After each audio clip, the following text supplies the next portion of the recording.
Good morning, everyone. This is Father Nate, missionary priest in Italy, and thanks for joining us today on December 16th on No Greater Delight, our podcast on Marian feast and Marian meditations. We'll look in today, as always, we have a number of Marian devotions. In fact, we have three particular ones that we recall today. The first is the institution of the Confraternity of Our Lady of Deliverance in 1583 in France. So again, we're celebrating the institution of the confraternity in France, right? Although to be honest, some places also give it a different date, right? In any event, I'm sure it is fascinating, the story of the confraternity, but I really want to talk about the image of Our Lady of Deliverance, right?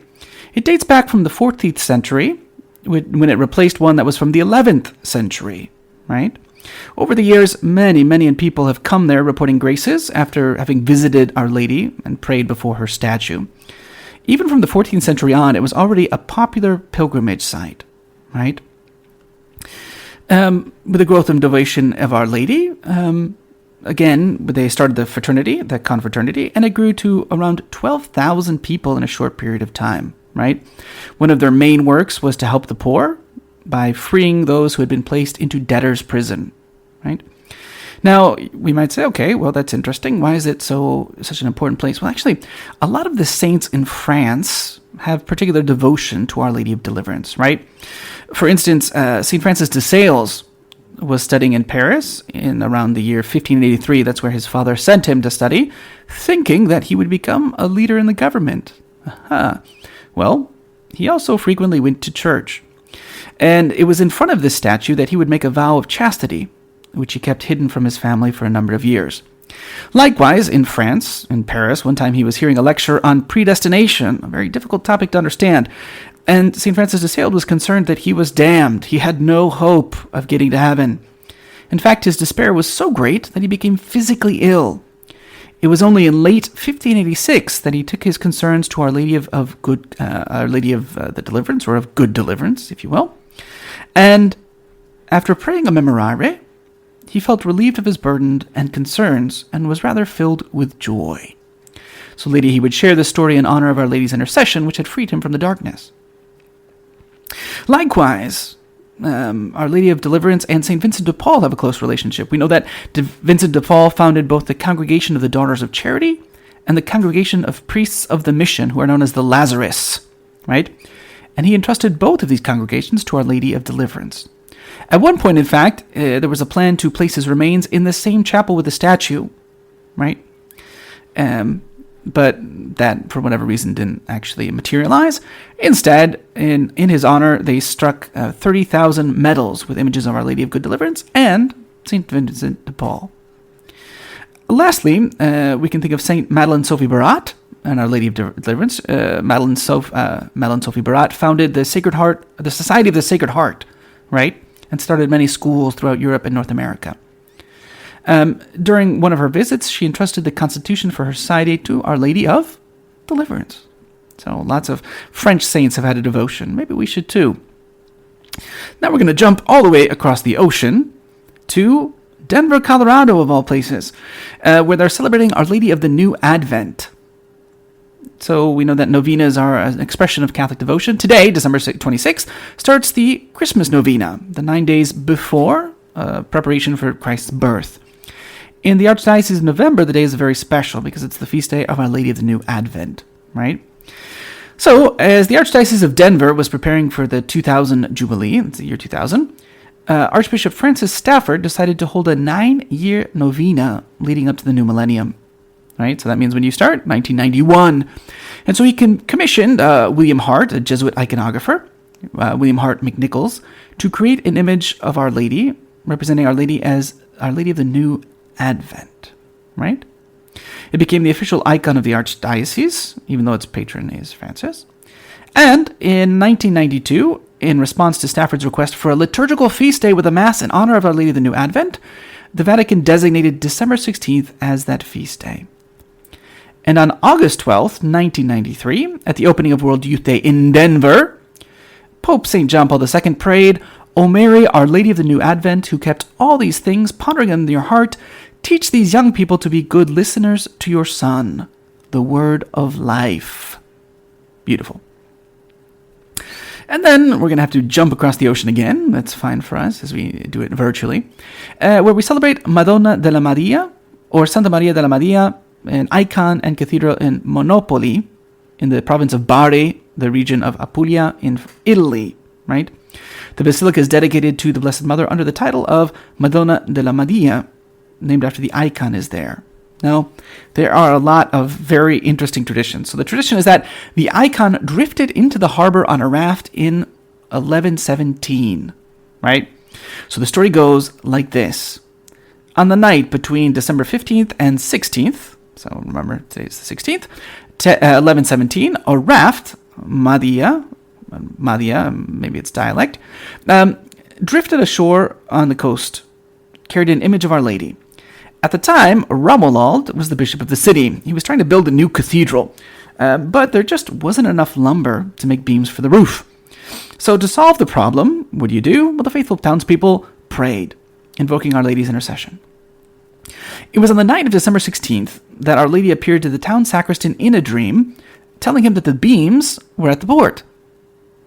Now, 3 times the sacristan went to Bishop Romuald to tell him that the miracle had taken place, but 3 times the bishop refused to believe it. However, he had to believe when the cathedral bells began to ring on their own.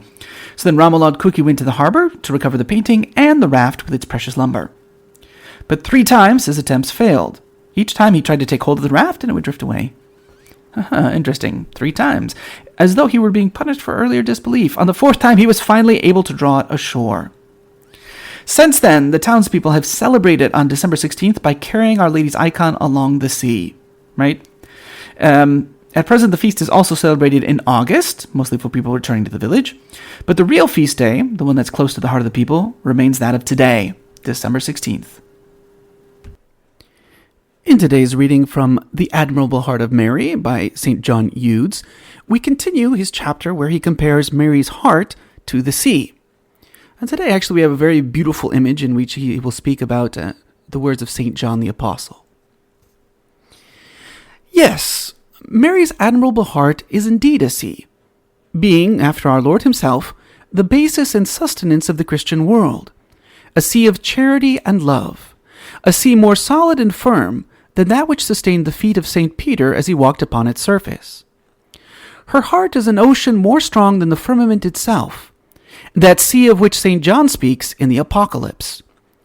And in the sight of the throne was, as it were, a sea of glass like to crystal, a sea of glass mingled with fire, and them that had overcome the beast, standing on the sea of glass, having the harps of God.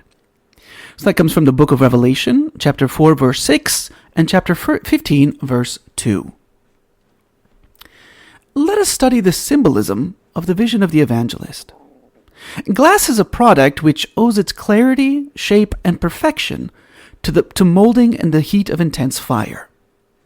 Similarly, the heart of Mary was fashioned in the all-consuming fire of the Blessed Trinity, the furnace of the Holy Spirit, of which it is the most perfect work. Also, during her life on earth, the heart of Mary was tempered like glass in the furnace of suffering. St. John speaks of glass like to crystal, meaning glass that is both transparent and shining, absorbing and radiating clear light, the most vivid symbol of purity. The sea like unto crystal is the ocean of Mary's heart, shining in its flawless purity. Glass made by man is dark in darkness, needing light to be luminous, shining most brilliantly in the direct brightness of the sun, reflecting the measure of light it receives. Similarly, the admirable heart of Mary absorbs and reflects most marvelously the full celestial radiance of the eternal Sun.